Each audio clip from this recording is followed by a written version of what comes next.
Bismillahirrahmanirrahim. Allahumma salli wa sallim ala sayyidina Muhammad wa ala ali sayyidina Muhammad fi kulli lamhatin wa nafsin fi adadi kulli ma'lumin. Qala al-musannif rahimahullahu ta'ala, Kitabul Faqri waz-Zuhdi. Kitab yang menerangkan mengenai fakir dan zuhud.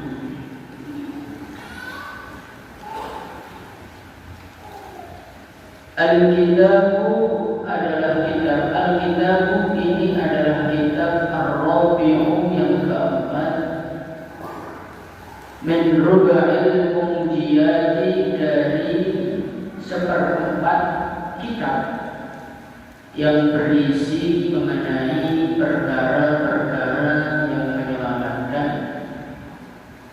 Min kitab Ihya Ulumuddin, dari kitab Ihya Ulumuddin. Ini kitabnya siapa? Atau nggak bisa ya? Saya tahu ya. Kalau bisa.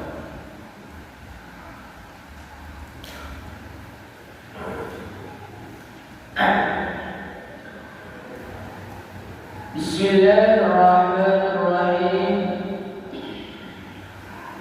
Alhamdu, segala puji, lillahi, hanya bagi Allah. Alladzi, yaitu zat, tusabbihu, yang bertasbih, lahu, kepada Allah, ar-rimalu, pasir-pasir. Wa tasjudu, dan sujud, lahu, kepada Allah, al-dhilalu, bayang-bayang.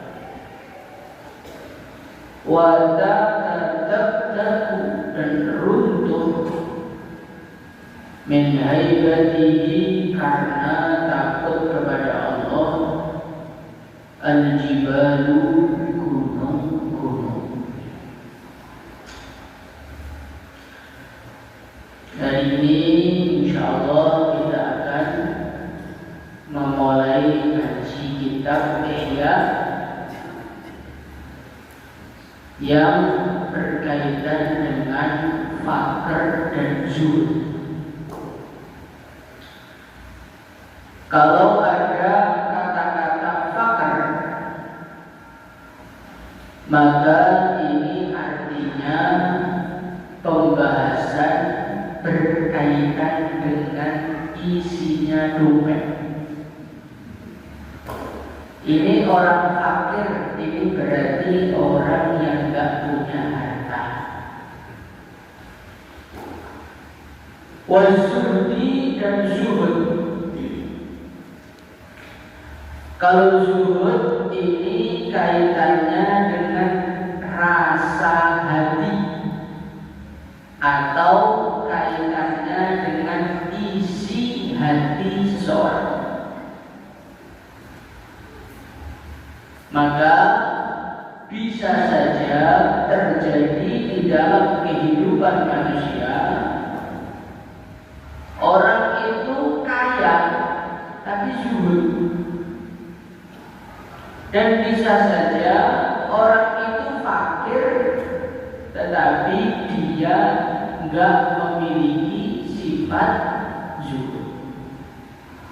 Karena apa? Karena dua perkara ini beda. Fakir ini kaitannya dengan isi dompet, kalau zuhud kaitannya dengan isi hati. Bisa dipahami ya?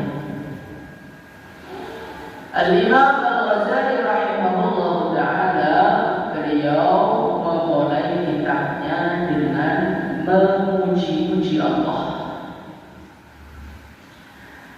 Beliau memulai kitabnya dengan kata-kata Alhamdulillah. Kalau antum masih ingat zaman antum ngaji dulu di pondok al yang terdapat di dalam alhamdulillah ini namanya apa? Jika berat al-istighraqil jins. Maksudnya bagaimana? Maksudnya segala sesuatu masuk semua di dalam kata-kata setelah al. Kalau kata-kata setelah al contohnya alhamdu. Setelah al contohnya apa? Hamd, artinya pujian. Maka cara menerjemahnya alhamdulillah segala bentuk pujian. Baik pujian menggunakan lisan, pujian menggunakan hati, pujian menggunakan perbuatan, segalanya masuk di sini. Alhamdulillah segala puji, segala bentuk pujian. Pakai bahasa Arab, pakai bahasa Jambi, pakai bahasa Inggris, pakai bahasa Indonesia, pakai bahasa Jawa, pakai bahasa Sunda, pakai bahasa apapun, segala bentuk pujian lillahi, hanya bagi Allah. Ini kata-kata alhamdulillah ini merupakan suatu perkara yang perlu kita renungi. Hari-hari kita mengatakan alhamdulillah, tetapi kita belum merasakan makna dari alhamdulillah. Makna dari alhamdulillah, segala puji hanya bagi Allah. Artinya selain Allah, siapapun dia, sehebat apapun dia, sealim apapun dia, setampan apapun dia, secantik apapun dia, tidak berhak untuk dipuji. Yang berhak dipuji itu cuma Allah saja. Selain Allah tidak layak dipuji. Karena apa? Karena dikatakan oleh para ulama, suatu perkara itu dipuji sebabnya hikmah. Sebabnya hikmah. Yang pertama karena keindahannya, yang kedua karena kebaikannya. Sekarang kita bicara mengenai keindahan. Seluruh yang ada di alam semesta, keindahan yang ada di alam semesta, ini milik siapa? Milik Allah. Selain Allah itu enggak punya keindahan. Kita merasa bangga dengan ketampanan kita. Kita merasa bangga dengan kecantikan kita.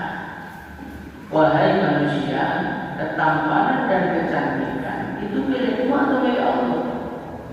Milik Allah. Buktinya ketika Allah menghendaki kecantikan itu hilang, ketika Allah menghendaki ketampanan itu hilang, apakah kamu bisa menolaknya? Tidak bisa. Semua bapak-bapak yang duduk sini, yang sepuh-sepuh, yang sudah ridho, itu pengennya tampil muda atau ridho dengan ketuaan? Ya pengennya muda. Ibu-ibu yang ada di sini pengennya muda terus atau rela dengan ketuaannya? Ya pengennya muda. Tetapi ketika Allah menghendaki waktunya tua, tidak ada seorang pun yang bisa menolaknya. Berarti menunjukkan keindahan itu milik Allah. Sehingga kalau lihat yang indah, yang dipuji itu indahnya apa Allahnya? Allahnya.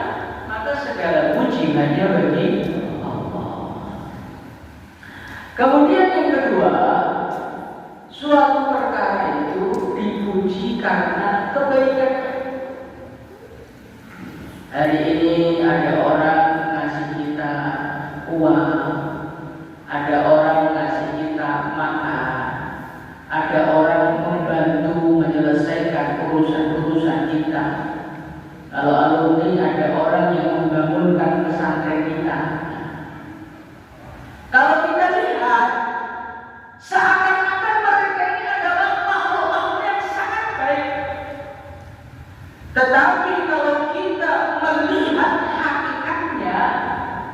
Yang berbuat baik itu siapa? Allah. Selain Allah itu nggak ada yang murni berbuat baik, nggak ada. Al-Imam Al-Ghazali rahimahullah ta'ala dalam kitab Asy-Syukru, kitab Asy-Syukri was-Sabri, beliau menjelaskan tidak ada satu orang pun di dunia yang berbuat baik kecuali dia ini ingin mencari keuntungan untuk diri dia sendiri. Siapapun, tidak ada manusia yang berbuat baik semata-mata berbuat baik tanpa ingin imbalan apapun. Contoh, di sini mungkin ada yang pedagang. Apakah seorang pedagang itu bisa dikatakan orang baik gara-gara memberikan barangnya kepada pembeli? Bisa? Bisa dikatakan baik? Nggak bisa. Oh, pedagang itu baik ya, barang-barangnya dikasihkan kepada pembeli. Oh tidak, dia tidak akan memberikan kecuali ada uang. Maka pedagang tidak bisa dikatakan sebagai orang baik. Dia menyerahkan barangnya untuk mendapatkan imbalan. Contoh lagi, ini di depan ini kan sudah pada nikah. Antum berbuat baik sama istri antum, nyarikan uang, nyarikan rumah, menuruti kemauan mereka. Itu bisa dikatakan berbuat baik, Pak? Bisa dikatakan berbuat baik, Pak? Enggak. Kenapa saya katakan enggak? Karena antum itu buat baik ada maunya. Buat baik ada maunya. Ada sesuatu yang menjadikan Anda rela mengorbankan harta, rela mengorbankan tenaga, bahkan kalau perlu rela mengorbankan perasaannya demi supaya istrinya bertahan sama dia. Ya. Apa? Biar kesejahteraan. Kalau kamu nggak percaya, pas mereka liburnya apa? Kamu mesti mukanya khusus semua. Jadi seluruh manusia nggak ada yang berbuat baik semata-mata berbuat baik tanpa ingin apapun, nggak ada. Ada, Pak.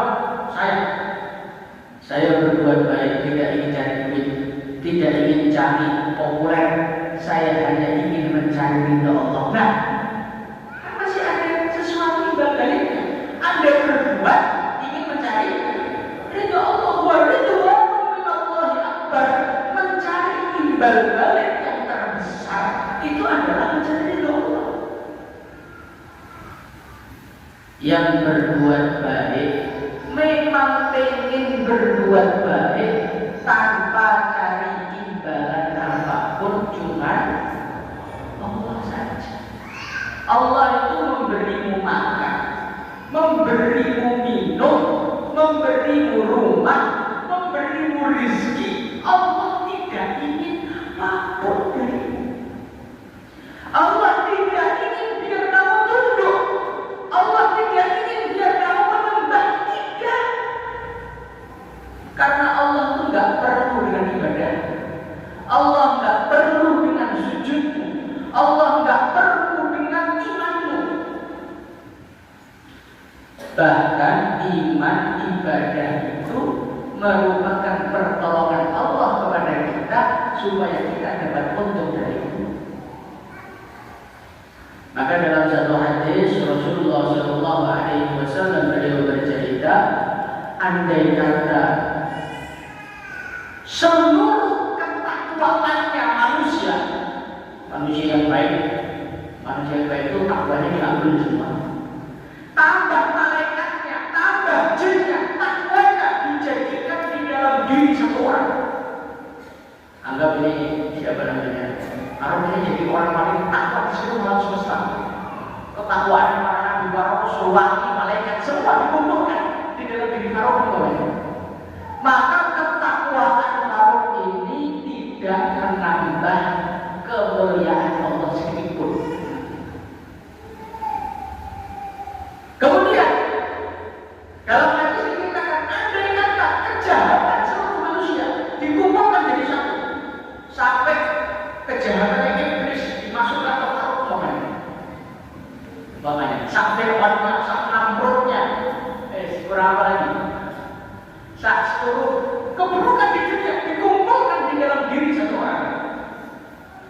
maka keburukan orang tersebut tidak mengurangi kerajaan Allah, tidak mengurangi kemuliaan Allah. Maka Allah itu berbuat baik kepada kita itu memang semata-mata pengen dan kasihan aja dari kita, sehingga berarti yang layak dipuji cuma Allah. Selain Allah itu tidak layak. Ini kita rasakan betul penting. Karena ini Masya Allah, antum-antum ini kan menjadi orang-orang yang berguna di masyarakat. Tidak jadi Pak Kiai, jadi Pak Ustaz. Sehingga kadang-kadang kalau ada orang kita berbuat baik sama mereka, mereka nggak terima kasih, nggak panggil Ustaz, nggak panggil Pak Kiai, sakit hati. Nggak benar. Ini berarti Anda lupa bahwa segala kebaikan bukan dari Anda, tapi dari siapa? Dari Allah. Nanti suhunya manjur, rupiahnya manjur, orang kesurupan langsung sembuh. Kadang-kadang kita merasa memang saya yang hebat kawan. Tirakat saya ini sudah tol-tolan kok di pondok wajar kalau saya hebat. Ada lupa ya kalau semua itu dari Allah. Maka alhamdulillah ini dirasakan di dalam hati, sehingga setiap ada yang memuji kita, setiap ada yang memuliakan kita, jangan kemuliaan itu kita jadikan alat untuk sombong, tapi kemuliaan itu kita jadikan alat untuk terima kasih kepada Allah. Insyaallah ya. Ya Allah, saya ini bukan apa-apa, bukan siapa-siapa dan gak bisa apa-apa. Tapi kalau Engkau jadikan manusia-manusia husnudzon kepada saya, sehingga mereka mau mendengarkan nasihat saya, sehingga mereka percaya dengan doa saya, sehingga mereka itu mengedepankan saya. Ini semua murni anugerah ya Allah. Ya Allah, saya terima kasih kepadamu. Dan ya Allah, ampunilah dosa-dosaku kalau aku belum bisa berterima kasih dengan sebenarnya. Insyaallah. Dan kalau antum ini bisa seperti itu di dalam menghadapi kemuliaan-kemuliaan, insya Allah kemuliaan itu apa? Tapi kalau kita menghadapi kemuliaan-kemuliaan, menghadapi prestasi-prestasi yang Allah berikan kepada kita, kita nisbatkan kepada diri kita, nanti jadinya seperti korun. Kenapa korun ada? Kenapa korun? Gak kenal, Masya Allah. Gak ada korun. Di Quran ada ceritanya korun ada. Wah, kenalannya korun juga. Masya Allah. Korun ini dia memiliki satu keahlian. Pasir bisa dibuka menjadi emas, sehingga saking banyaknya kekayaan dia, wa inna mafatihahu latanu bil usbati ulil quwwah. Kuncinya saja dipikul orang-orang kuat, nggak kuat, saking kaya. Dan orang itu dulu sampingnya di pusat. Kayak santri pulang ke rumah bangga bisnis, lupa diri. Inna qaruna kana min qaumi Musa fabagha alaihi. Jadi Qarun itu kaumnya dari Musa. Jadi ahli teknologi, ahli ilmu kimia, sehingga bisa berubah pasir menjadi emas. Maka teman-teman alumninya itu datang kasih nasihat. La tafrah, inna Allah la yuhibbul farihin. Qarun, jangan senang-senang kamu dalam hidup. Allah itu gak suka sama orang yang bersenang-senang. Kasih nasihat, kasih nasihat. Ya karena yang kasih nasihat itu orang yang gak kaya, yang kasih nasihat itu orang yang biasa saja. Maka Allah mengatakan, qala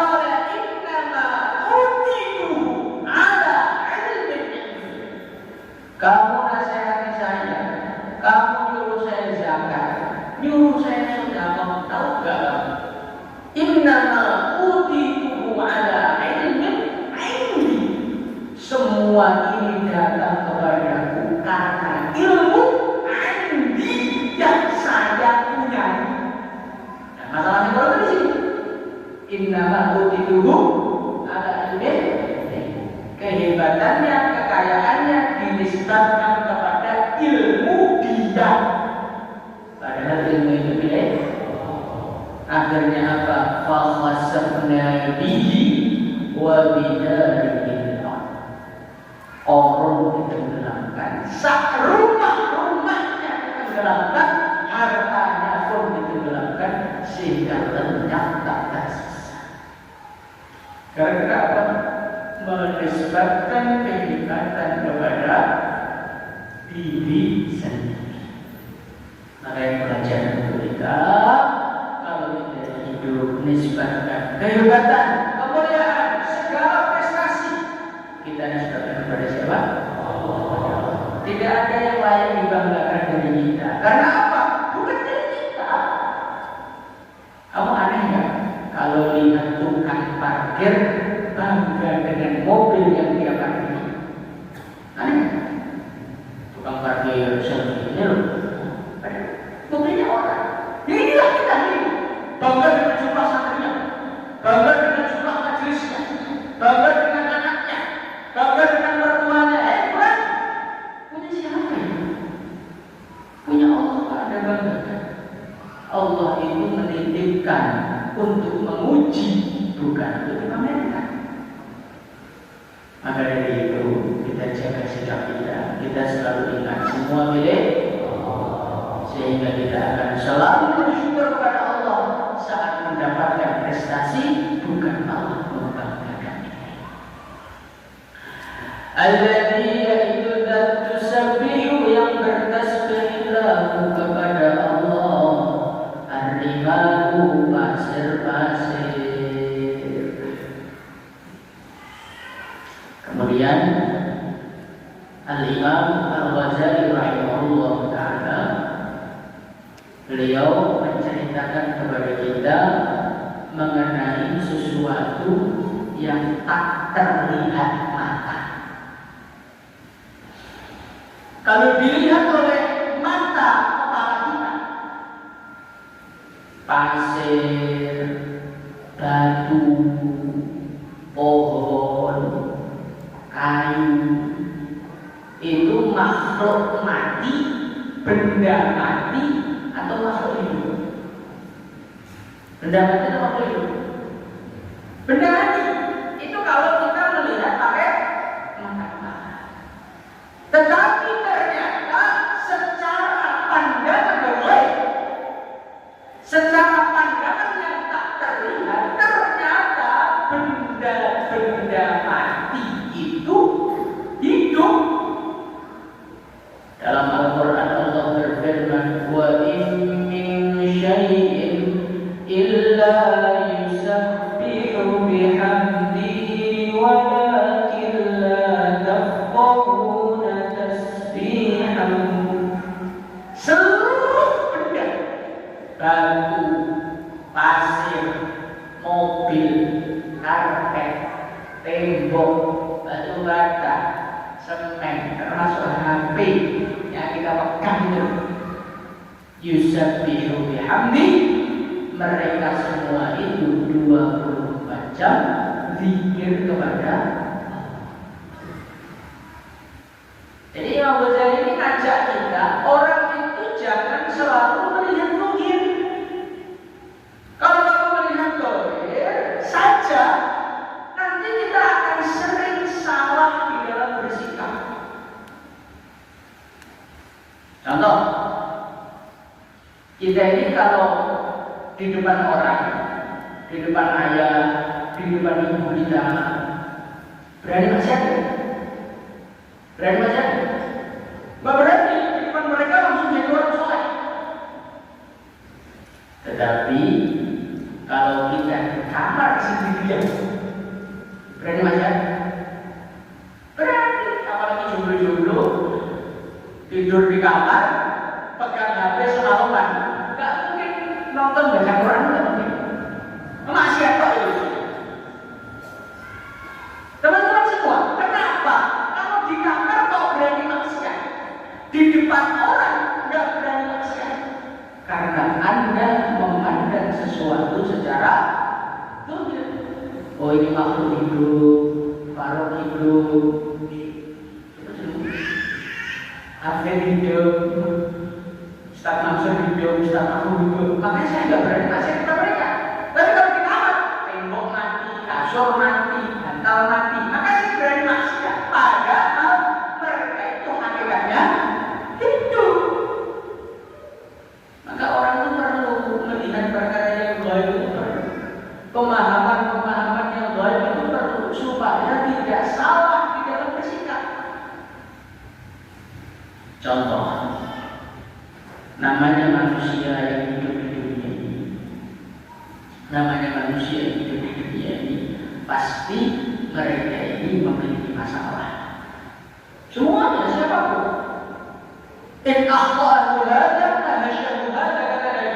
Kalau nggak kena masalah A, ya kena masalah B. Kalau nggak masalah B, ya masalah C. Kita ini adalah manusia yang berbeda di dalam urusan masalah, tapi semuanya bermasalah. Nah, ketika datang masalah kepada kita, kebanyakan kita itu mesti mencari penyebab masalah itu secara dulu.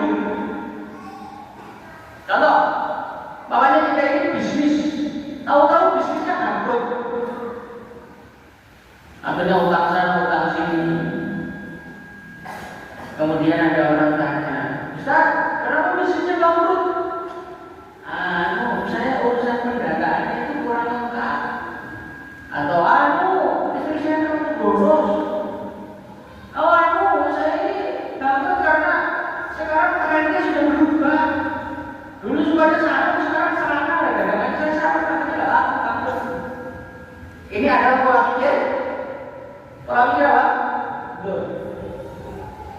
Suatu ketika ada seorang ulama namanya Muhammad Ibnu Sirin, gurunya Imam Syafi'i. Ini ulama sangat kaya. Bisnisnya itu luar biasa.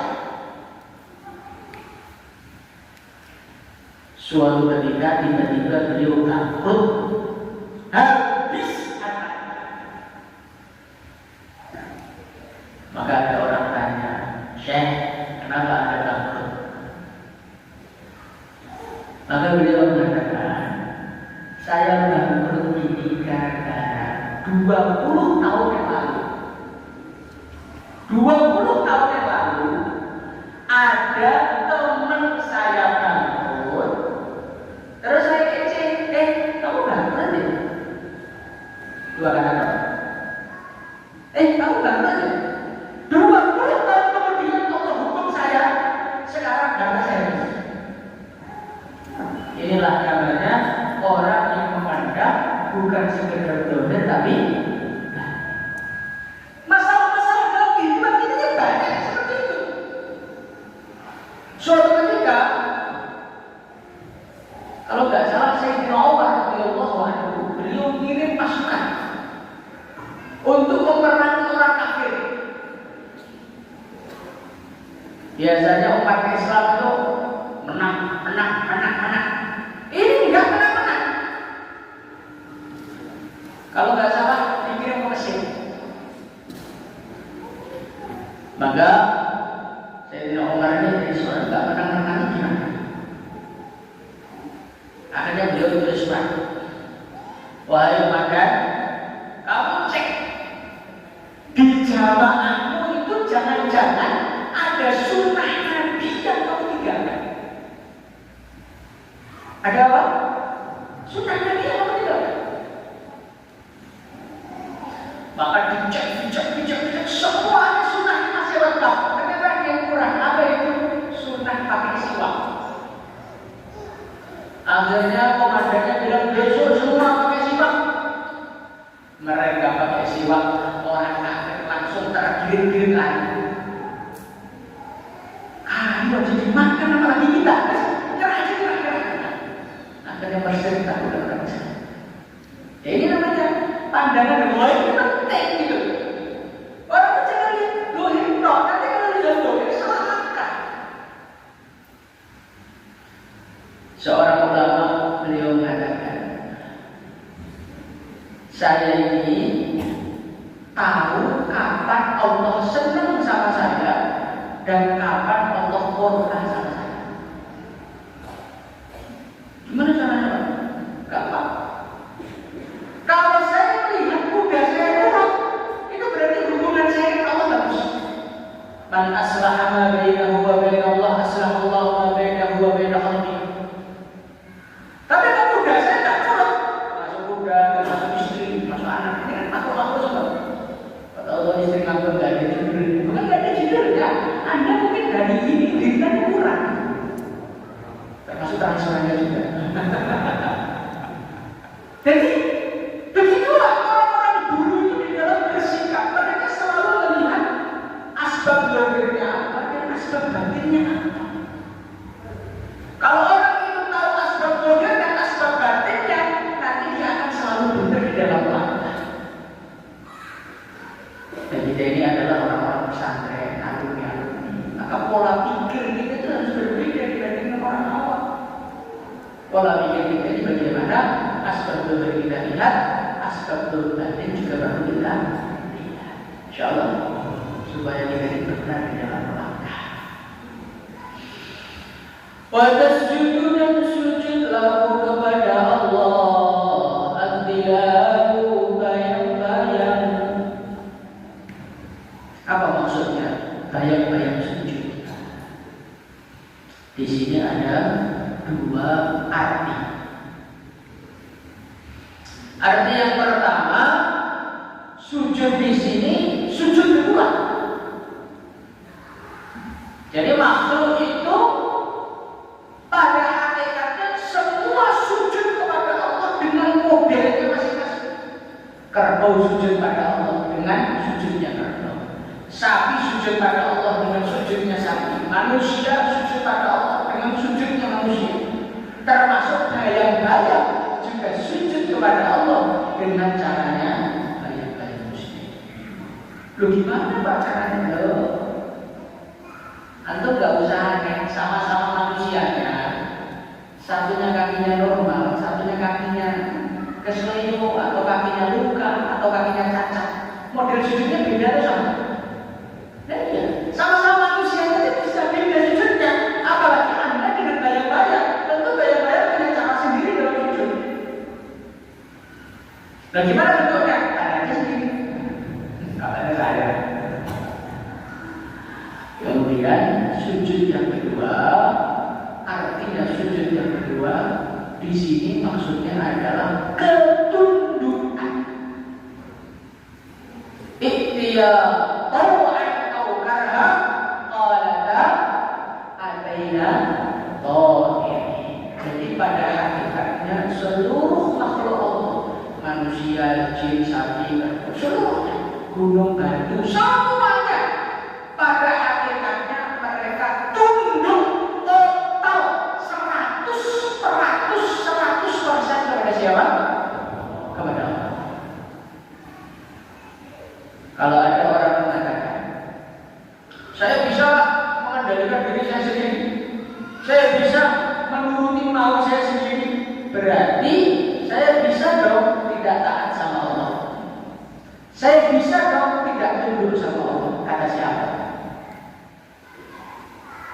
Anda ini mau tidak mau pada hakikatnya semuanya tunduk sama. Saya kasih contoh. Buktinya kita ini tunduk sama Allah. Buktinya apa? Contoh. Ada masa di mana kita pengen tidur tapi nggak bisa. Kenapa? Ya karena Allah nggak pengen tidur. Ada masa kita nggak pengen tidur tapi tiduran, dan itu lebih sering. Terutama untuk santri pas haji, masya Allah. Berarti kita ini dikendalikan Allah atau mengendalikan diri sendiri? Mengendalikan diri sendiri. Dikendalikan Allah. Bukti lagi, rambut kita panjang, kita bisa ngomong enggak? Kenapa rambut kamu panjang, alis enggak? Kenapa jenggot panjang, alis enggak? Kenapa kuku memanjang, yang lainnya enggak? Coba bayangkan kalau gigi kita memanjang. Giginya enggak memanjang, kukunya memanjang. Dan kita nggak bisa ngerem. Kok berhenti? Saya nggak pengen manjat. Nggak bisa. Berarti kita dalam kendali. Ada lagi. Buktinya kalau kita dikendalikan oleh Allah apa? Setiap orang punya selera yang berbeda. Ada yang selera manis, ada yang selera pedas. Sama-sama orang Jambi ini, seleranya sama tidak? Beda. Kalau antum diurus, kenapa kamu kok suka kopi? Jawabannya, nggak tahu Pak. Pokoknya itu kalau nggak kopi kayak enak. Nah, itulah berarti Anda dikendalikan oleh Allah untuk suka. Pandangan manusia kan jadi berbeda. Ada orang pandang seorang wanita perasaannya cukup mati. Nanti yang lain bilang mana nggak sampai jelas gitu. Berarti yang mengendalikan siapa? Mengendalikan Allah. Akhirnya apa? Itu Tuhan semua. Coba kalau pandangan orang dalam menilai cantik itu sama, jelek itu sama. Mungkin sampai hari ini Anda belum. Kan nggak ada yang itulah. Orang Afrika, orang ini yang jaya Allah jadikan mereka melihat suku ini yang cukup di mana kita itu tidak bisa memahami kecantikannya mereka banget. Yang bikin siapa itu? Oh, jadi semuanya ditata oleh Allah. Bayangkan, bapaknya sama, ibunya sama, kenapa anaknya berbeda? Kadang-kadang sampai itu gitu. Sebab bapaknya saya ini nikah pengen cari yang cantik aja Pak. Soalnya harus gak penting. Alimah gak penting, nulis gawas gak penting, pokoknya cantik. Loh kenapa? Saya itu gak cerdas, amat pintar, sampai pintar ya dong. Tapi saya jelek. Maka saya pengen punya anak, otaknya ikut saya, wajahnya ikut. Nikah itu. Akhirnya wajahnya ikut ayahnya, otaknya ibunya. Gak bisa, kita tuh mau mendesak bagi gak bisa. Berarti kita ini kendalikan oleh siapa? 100% gak akan sampai kemauan pun selera pun yang mengatur Allah SWT. Sampai selera dia mengatur. Maka ini harus kita sadari betul bahwa kita ini gak bisa apa-apa. Kita cuma dikendalikan oleh La ilaha illallah. Khalaqa Allah subhanahu wa ta'ala wa ta'atadaddaku dan runtuh min haibatihi karena keagungan Allah, takut kepada Allah al-jibal gunung-gunung. Jadi ketika gunung itu Allah beri faham mengenai keagungan Allah, gunung itu menjadi hancur dan runtuh. Gunung yang begitu besar, gunung yang begitu kokoh, hancur, runtuh ketika Allah beri paham kepada dia mengenai keagungan. Nah, kamu yang kecil-kecil itu kok nggak runtuh-runtuh ya karena saking nggak pahamnya siapa Allah. Kalau kita ingin paham siapakah Allah dan bagaimana keagungannya, ya sudah. Kita ini tidak akan bisa ketawa-ketawa nggak jelas seperti ini, nggak akan bisa. Nabi mengatakan, "Lau ta'lamuna ma a'lamu, la dhahiktum qalilan, wa la baghaytum." Khalaqa Allah subhanahu wa ta'ala menciptakan al-insana manusia min at-tini dari tanah liat al-lazimi yang lengket, was-salsali dan tanah liat yang kering, wa zayyana dan Allah menghiasi suratahu bentuknya manusia bi ahsani taqwimin dengan sesempurna-sempurnanya bentuk, wa atammi i'tidalin dan sesempurna-sempurnanya keseimbangan. Kemudian Al-Imam Al-Ghazali rahimahullah ta'ala beliau bercerita mengenai penciptaan seorang manusia. Jadi kok bisa ada manusia di Jambi ceritanya gimana? Padahal dulu di dunia ini nggak ada.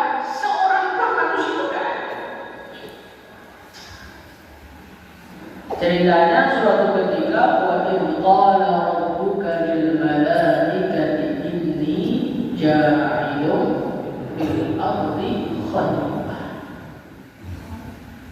Suatu ketika Allah Subhanahu wa taala mengumpulkan para malaikat. Allah mengatakan kepada mereka, "Hai para malaikat, aku mau menciptakan makhluk khalifatun fil ardh yang aku jadikan sebagai khalifah, pengurus di atas muka bumi." Dalam ayat yang lain Allah berfirman, "Inni khaliqun basyar." Aku mau menciptakan makhluk baru yang bernama manusia. Bagaimana respon mereka melihat Anda mau menciptakan dengan respon? Padahal yang mau dibikin ada Adam, belum aku. Kalau yang mau diciptakan saat itu kita, protesnya tambah parah.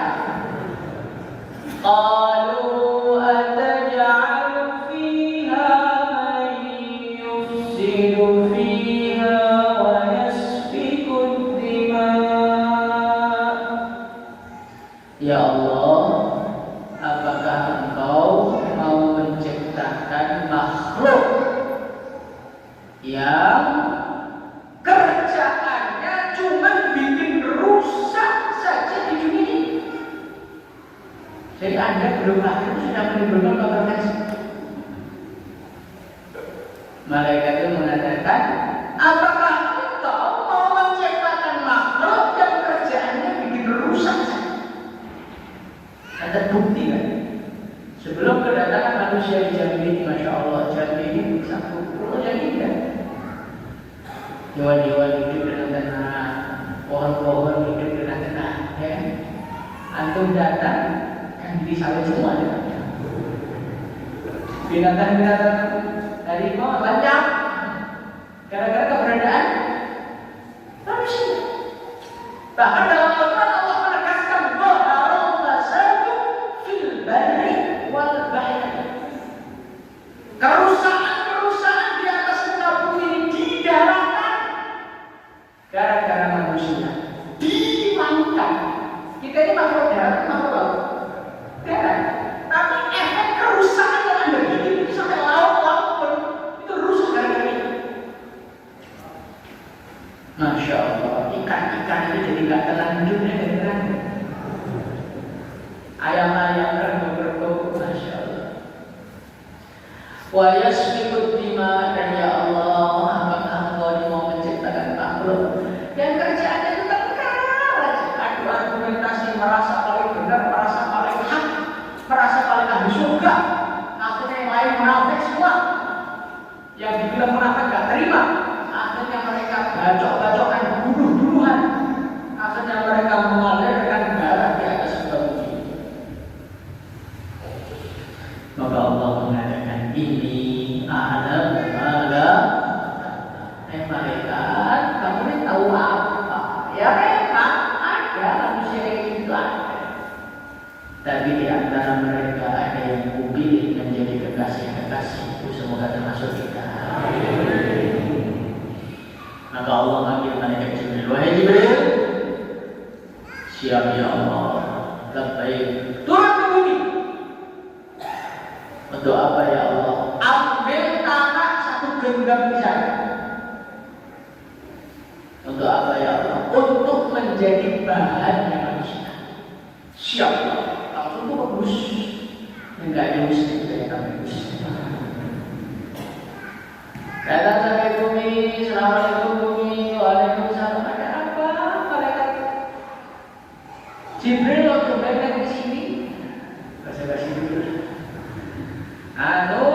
Saya disuruh sama Allah untuk ngambil tanah satu genggam dari tanah.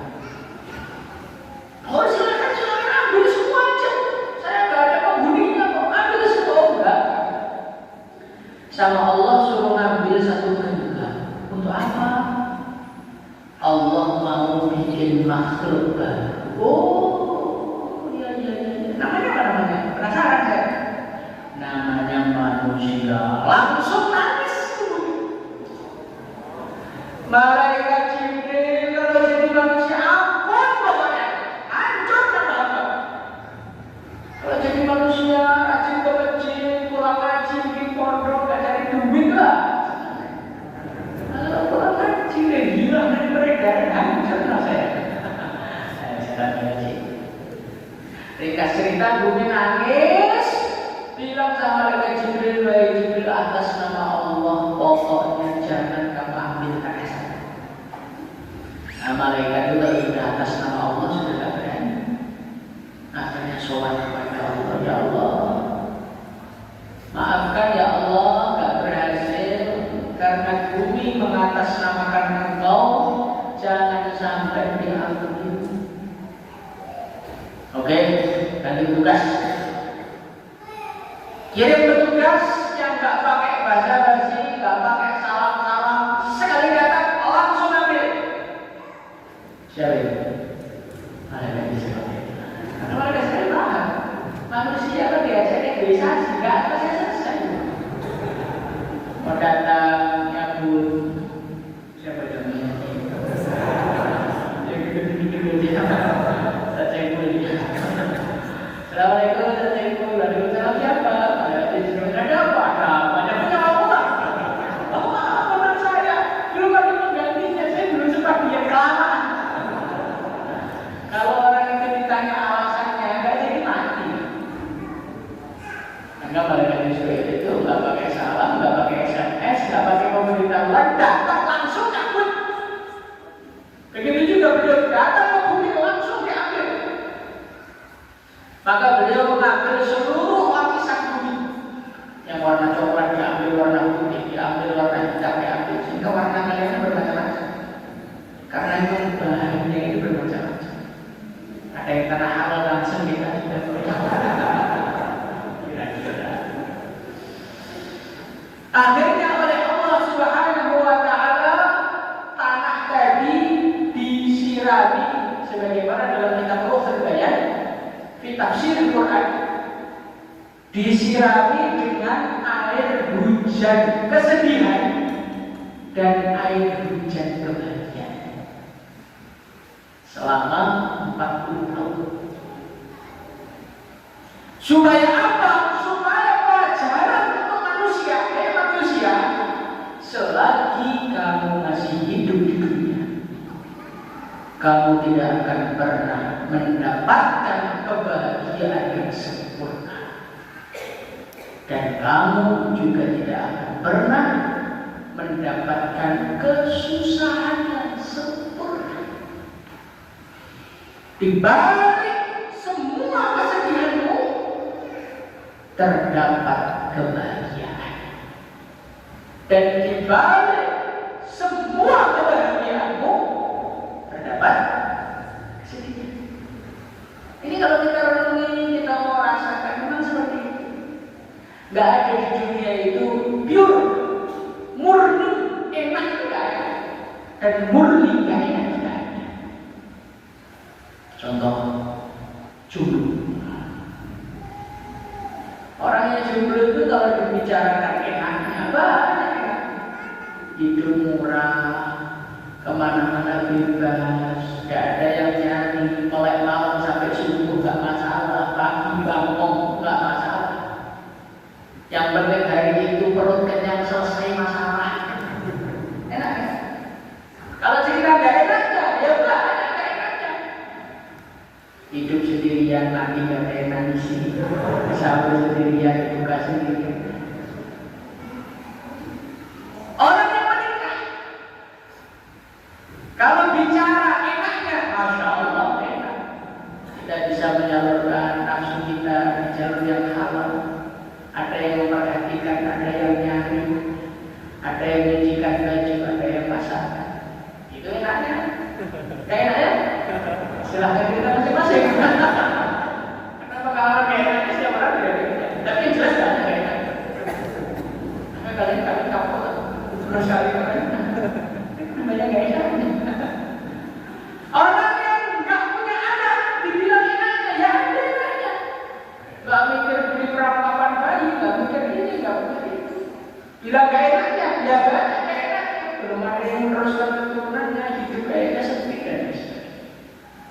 Seluruh apapun yang terjadi dalam kehidupan manusia, nggak ada yang full enak kan? Kita membayangkan jadi orang kaya, kata siapa?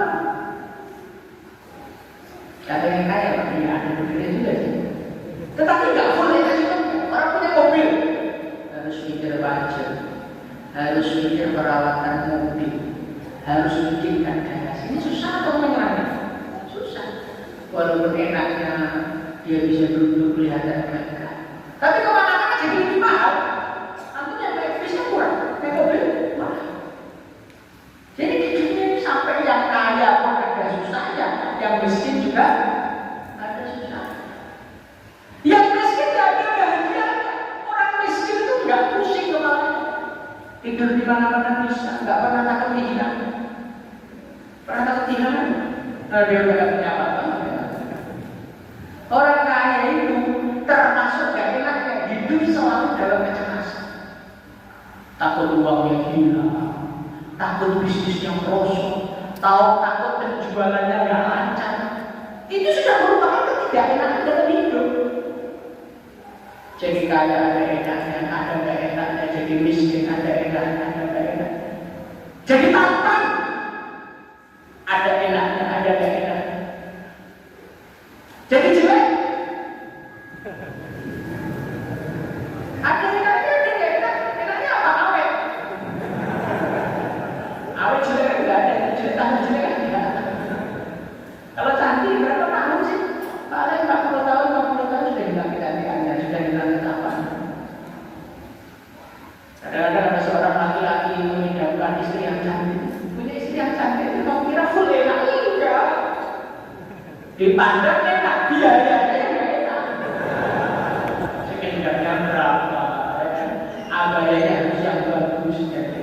Kalau yang jeleknya ya pakai apa?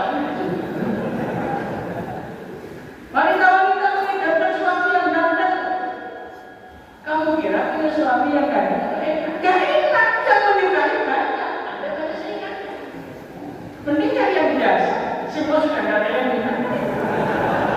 Karena kita gak tahu dia mau nabi, gak tahu selingkuh, mau kaya dan selasa. Jadi kehidupan itu seperti itu. Allah SWT ciptakan tidak ada enak pun gak ada, gak enak pun gak ada. Maka dari itu pandanglah keindahan di dalam setiap takdir Allah. Kalau kita selalu melihat keindahannya di dalam setiap takdir Allah, kita nanti akan menjadi orang yang selalu bersyukur kepada Allah. Kalau tidak, apapun keadaanmu, kamu punya alasan untuk tidak syukur. Sebagian orang mengira orang-orang yang nggak syukur itu orang miskin, hidupnya penuh masalah, anak istrinya nggak tata, itu yang nggak bisa syukur. Kalau yang kaya, tampan, istri cantik, anak soleh, santri banyak, makbul doanya, itu mesti syukur, nggak mungkin nggak syukur karena siapa? Di dalam setiap pemberian Allah selalu ada celah untuk tidak berterima kasih. Makanya Nabi Sulaiman ketika singgasananya Ratu Bilqis didatangkan kepada beliau, maka beliau mengatakan apa? Qala hadza min fadli rabbi liyabluwani ashkuru am. Ini adalah anugerah Allah untuk mengujiku. Aku syukur apa aku kufur. Coba ini perhatikan kata-kata ini. Jadi setiap nikmat Allah, bahkan sampai dikasih kerajaan seperti Nabi Sulaiman, itu pun sebetulnya masih ada celah untuk tidak berterima kasih. Itu kalau dipikirkan, ya bisa saja gak terima kasih. Jadi jangan Anda bayangkan, saya ini susah syukur karena melarat Pak. Nanti kalau kaya saya syukur karena siapa? Kalau Anda tidak bisa biasa syukur, mau jadi sekaya korun pun ya tetap tidak syukur. Maka ini kita jadikan saja. Selalulah lihat keindahan di dalam setiap takdir. Jadi jomblo jangan lihat keenaknya, lihat enaknya. Biar apa? Biar syukur jadi jomblo, alhamdulillah nanti tambah pasangan. Dijadikan oleh Allah punya pasangan hidup, jangan lihat enaknya, lihat enaknya. Lihat enaknya. Nanti kalau kita lihat enaknya, kita nanti jadi orang syukur. Dengan kita jadi orang syukur, Allah tambah kasih enaknya. Dapat takdir gak enak, lihat enaknya. Dapat takdir gak enak, banyak orang ketika uangnya hilang susah, ketika ada masalah susah. Jangan lihat susahnya, tapi lihat enaknya. Sayyidina Umar radhiyallahu anhu dia mengatakan, setiap aku mendapatkan musibah, aku senang. Mendapatkan musibah kok senang, mendapatkan musibah kok syukur. Kenapa? Karena ketika aku mendapatkan musibah, aku bisa menambah pahala. Antum pengangguran sama orang kerja itu tak? Pengangguran sama kerja tak? Hah? Enak pengangguran, tapi antum lebih senang jadi pengangguran atau lebih senang kerja? Kenapa? Karena aku lihat keuntungannya. Begitu juga, kalau ketemu yang gak enak, jangan lihat gak enaknya, lihat enaknya. Bisa sabar, bisa tambah pahala, bisa tambah mendekat kepada Allah. Bagaimana? Insya Allah. Nah inilah yang perlu kita wujudkan. Apapun, walaupun keadaan buruk, walaupun keadaannya jelek. Umpamanya kita melihat umat Islam belum bisa ngumpul, umat Islam bisa ngumpul sendiri.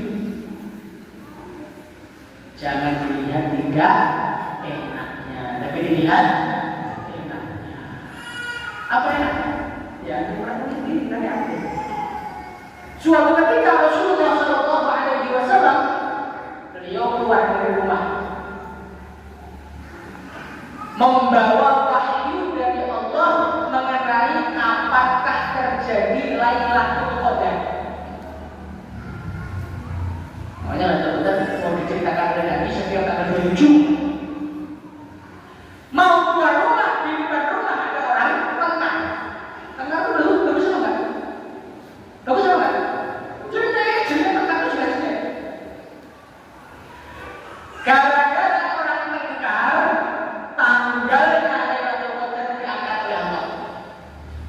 Enggak jadi disampaikan. Yang aslinya sudah pasti menjadi tidak pasti. Harus dicari pada tanggal berapa? 21 sampai 1. Maka Nabi mengatakan, saya tadi sudah diberi wahyu oleh Allah, Lailatul Qadarnya tanggal sekian. Gara-gara ada orang ribut, enggak jadi diberitahu oleh Allah. Nabi mengatakan apa? Fa'asa an yakuna khairan lakum. Semoga saja terangkatnya tanggal pastinya Lailatul Qadar yang sebetulnya kayak ini.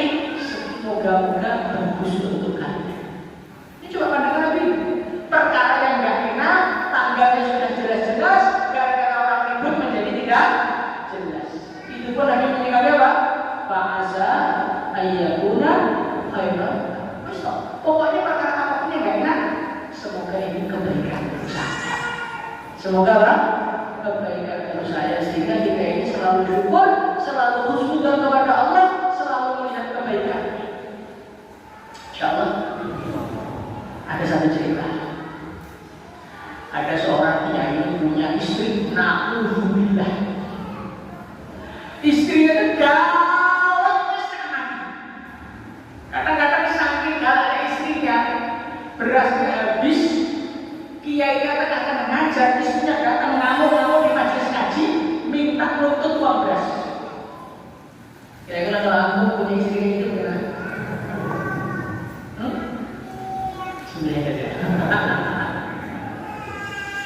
Maka ada seorang santri mengatakan, Pak Kiai, istri alhamdulillah kayak kok masih ada perawat. Untungnya apa? Ganti aja lagi santri putri kan banyak. Maka Pak Kiainya bilang, santriku, masya Allah, saya ini bersyukur sekali punya istri yang seperti ini. Kenapa? Gara-gara saya kepada Allah. Saya ini keluar rumah dicium tangannya oleh santri, ngaji dihormati, suwuk saya, doa saya, semua orang menghormati saya. Kalau sampai rumah kok istri saya menghormati saya khawatir saya lupa kalau saya ini hamba Allah. Gara-gara istri galak, oh ternyata yang memuliakannya siapa? Di luar Allah memuliakan saya langsung jadi orang mulia. Di rumah Allah menggunakan saya depan wanita, saya menjadi gak ada harganya. Saya di situ saja, memang saya hamba Allah. Nah, coba istri galak bersyukur. Nah, istrinya gak galak, istrinya baik, kok terus masih ngomong itu berarti saking salahnya Anda di dalam memandang sudut pandang. Maka pelajaran Nabi Adam kita amalkan dalam kehidupan kita. Insyaallah ya. Jadi siapa nanti? Tanah. Setelah tanahnya diadon sama Allah dicetak menjadi manusia. Tuluhu situna dirona. Kakek kita ada itu tingginya 60 kilo, kira-kira 30 meter. Maka Nabi Adam sudah berwujud manusia, belum ada nyawanya. Ketika belum ada nyawanya, malaikat-malaikat itu muter-muter kelilingi Nabi Adam, takjub, masya Allah, ternyata manusia ini ganteng ternyata, istimewa ternyata. Ya karena yang dilihat malaikat tadi ada, bukan Anda. Karena yang dilihat tidak jelas. Di antara yang keliling-keliling itu ada namanya iblis. Iblis itu masih bareng sama malaikat, masih satu jamaah, belum hilang.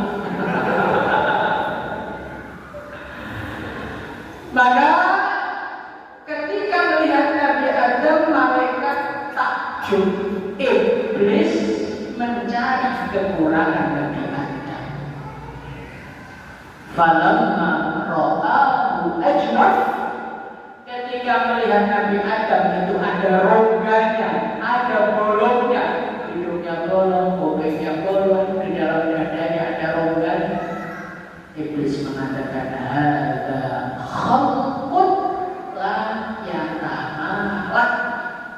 Ini makhluk gak punya prinsip, sukanya ikutan. Hobinya TikTok, ikut bikin TikTok, hobinya Instagram, ikut bikin Instagram, hobinya YouTube, ikut jadi YouTuber. Hadza khalqun la yatamalat. Iblis melihat kekurangannya manusia. Maka kata para ulama, malaikat melihat kebaikan Nabi Adam, Allah jadikan malaikat sumber kebaikan untuk anak Adam. Wahyu Allah yang Allah turunkan kepada manusia lewat siapa? Malaikat. Iblis melihat kekurangannya manusia, maka Allah menjadikan iblis sumber keburukan untuk manusia. Maka sekarang di dalam bisnis ini, silakan Anda mau niru iblis atau mau niru malaikat. Iblis mau malaikat. Nah, nirulah malaikat, insyaallah ya. Belajar melihat kebaikan. Teman-teman semua, yang sempurna dari manusia itu cuma para nabi, para rasul. Selain nabi, selain rasul, mesti ada kurang, mesti ada jeleknya. Siapapun dia. Maka ada sampai istilah tidak ada gading yang tidak. Karena apa? Ya begitulah. Manusia itu sebaik apapun, asalkan bukan nabi dan rasul, mesti ada kurang. Ada orang suaranya masya Allah, menjadikan hati terenyuh, melihat mukanya, menjadikan perut langsung sakit. Ada orang wajahnya tampan, otaknya bodoh, Ada orang wajahnya tampan, suaranya bagus, otaknya pintar, akhlaknya yang jelek. Jadi manusia itu semua ada kekurangan. Nah kalau kita sibuk mencari kekurangan manusia, antum nanti tanpa terasa menjadi pengikutnya iblis. Suka melihat keburukan orang lain. Maka kita belajar, lihatlah mereka. Insyaallah. Orangnya yang simpel gitu. Lihatlah kebaikan. Orang iman itu kalau kita cari kebaikannya, ya mesti ketemu. Sejelek-jeleknya orang iman, imannya dia itu kebaikan bukan? Imannya dia itu kebaikan bukan? Kebaikan. Allah akhriju minan nari man kana fi qalbihi mithqalu dzarrah min iman. Keluarkanlah dari neraka orang yang punya iman walaupun imannya cuma sebiji sawi kecil. Allah masih pandang ini. Kebaikan masih Allah pandang.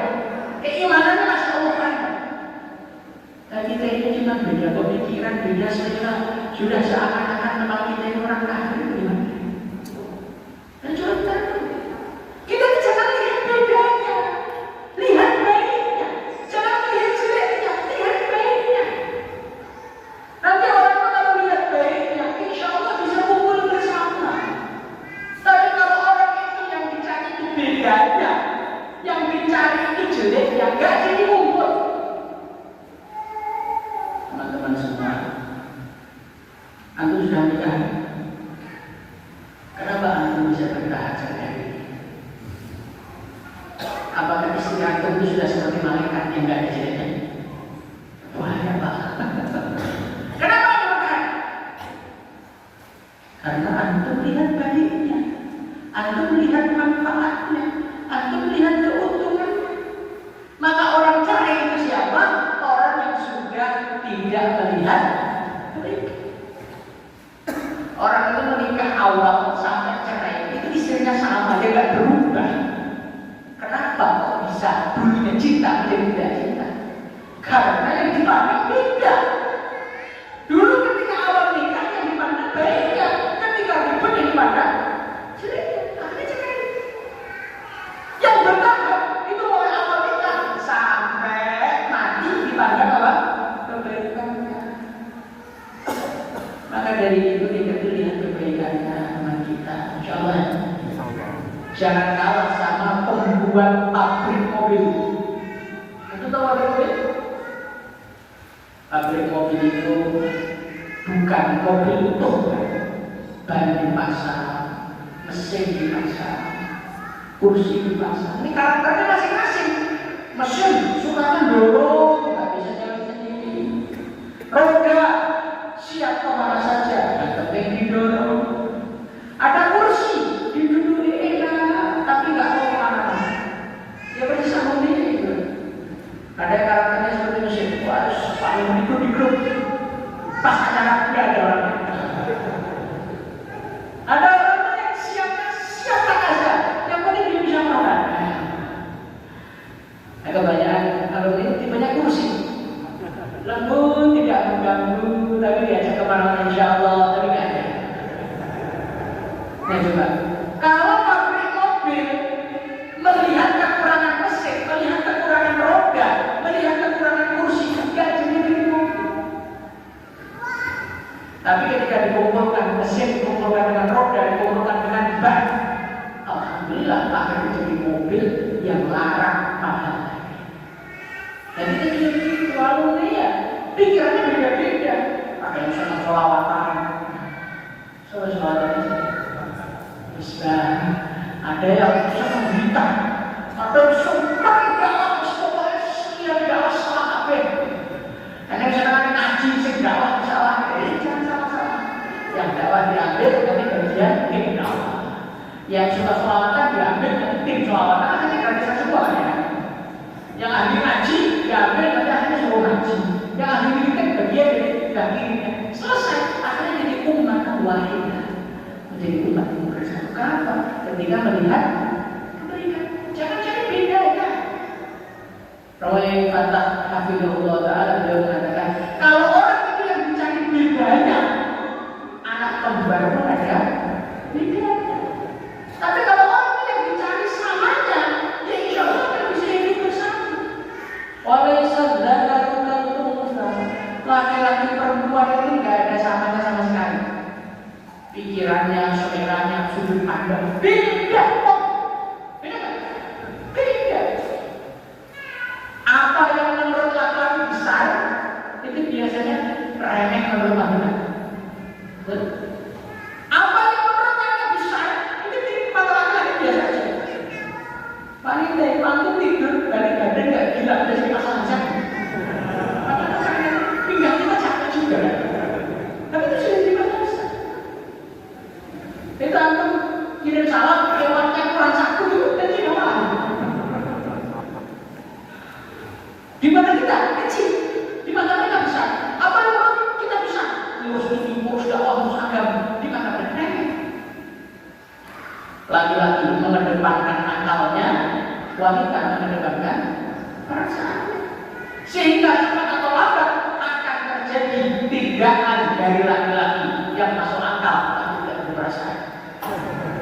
Dan akan muncul dari wanita tindakan yang sangat penuh dengan perasaan tapi tidak masuk akal.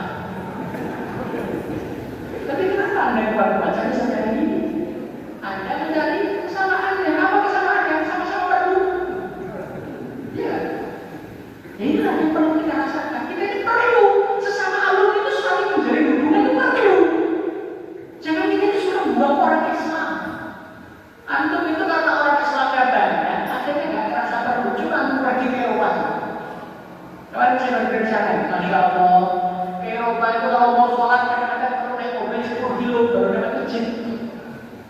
Ketemu orang Islam terus gak ditanya, ada foto kalau dakwah tidak. Sebagai Islam sholat baru, Masya Allah.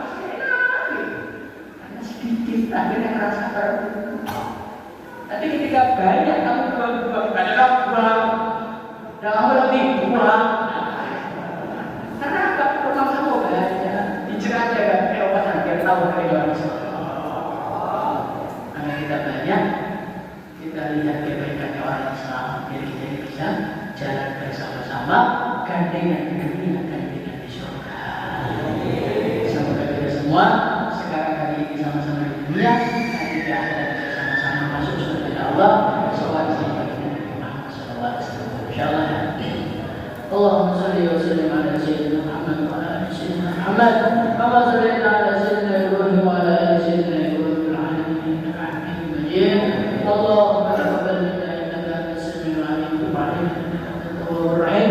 Allahumma ighfir lana ma qaddamna wa akharna wa ma a'lanna wa ma anta a'lam bihi minna antal muqaddim wa antal mu'akhir la ilaha illa anta.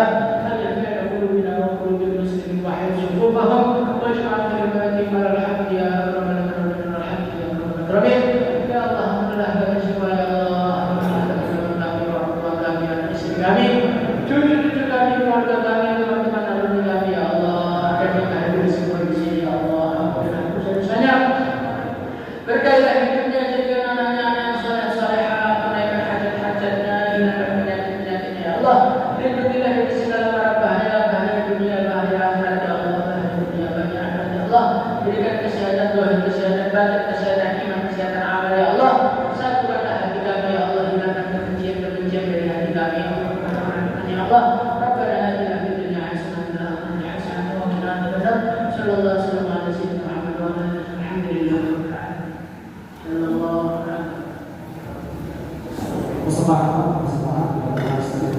semua dari sebelah kanan lari ke kiri, ke kiri. Dari mulai